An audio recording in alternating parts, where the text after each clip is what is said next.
Now, 2 months after an assassination attempt at a campaign rally in Pennsylvania, Donald Trump was on target of another apparent assassination attempt on Sunday at his golf course in Florida. The Republican presidential candidate's campaign and law enforcement officials said that he is safe and unharmed. Now, a potential suspect is in custody, but the FBI has declined to comment on his identity. However, citing unnamed law enforcement officials, the New York Times and Fox News report that the suspect has been identified as 58-year-old Ryan Wesley Ruth of Hawaii. Former President Donald Trump is safe and unharmed following a protective incident shortly before 2 p.m. on Sunday at Trump International Golf Club at West Palm Beach. The U.S. Secret Service personnel opened fire on a gunman located near the property line, and this matter is under investigation. Trump was golfing at his course in Florida's West Palm Beach when Secret Service agents spotted a rifle barrel in the bushes while clearing holes ahead of the former president. The gunman was spotted about 365 to 457 meters from where Trump was playing. Agents engaged the gunman and fired at least 4 rounds of ammunition. Then the gunman dropped his rifle, 2 backpacks and other items and fled in a black Nissan car.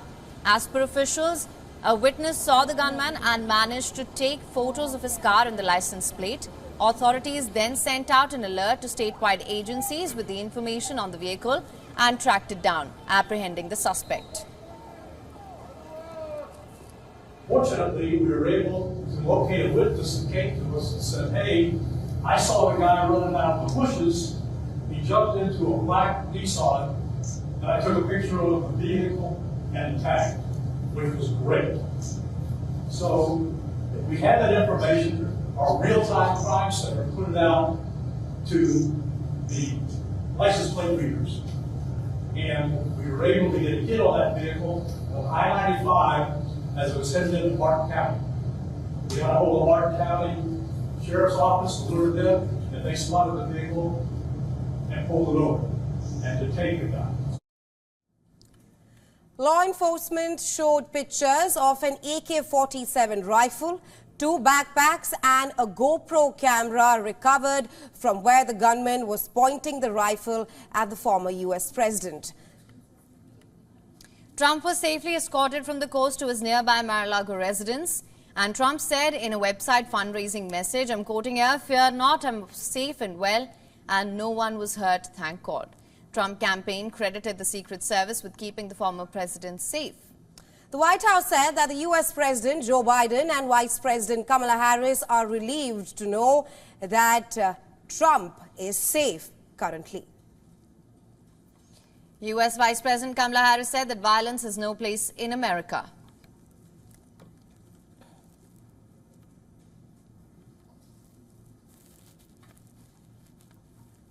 And well, for more on this, we're now being joined live by Johanna LeBlanc from Washington, D.C. She has served as a legislative director for the United States Congress and also a liaison to the White House, the Department of State.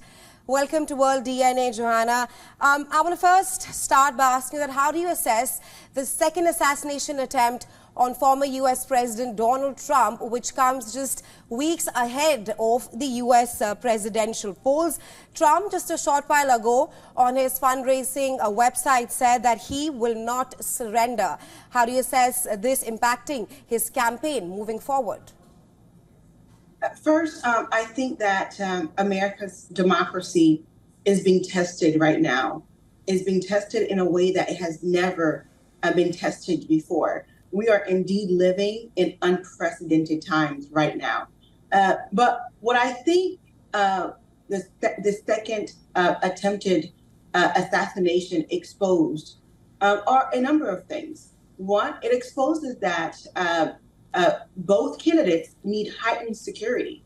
So it's quite obvious that from the last attempted assassination that greater measures have not been in place. So not only does Mr. Trump need heightened security, but also Vice President Harris, who's running for the presidency as well. She too needs more security because she has also received a number of death threats throughout this campaign. Another thing that this scenario exposes is the gun violence here in this country. Far too many Americans have died because of folks having access to guns, just anybody, without proper vetting, right?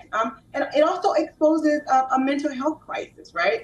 So we need to ensure that we have proper resources, enough money allocated for folks to have access to mental health services. And another thing it exposes is the reality is that there is a real issue around domestic terrorism in this country. In 2021, the Department of Justice rolled out a national plan to combat domestic terrorism. The acts that's been committed against Mr. Trump have been committed by, so far as we know, have been committed by two Americans, two white men, two nationals, right? It wasn't two foreigners. It was not two migrants who came across the border illegally, right? It's American in this country who committed this crime. So the issue of domestic terrorism is an issue that must be addressed. Right. Now, Johanna, just to expand on that, the suspect was about 300 to 500 yards away from Trump when he was nabbed. While on the one hand, the assassination attempt, as you mentioned as well, this highlights and it exposes that it's dangerous times in the United States. On the other hand, Secret Services being lauded for their prompt action. If you can perhaps draw a comparison between their prompt action taken by the law enforcement in this case as opposed to what happened in the Butler assassination attempt on former U.S. President Trump.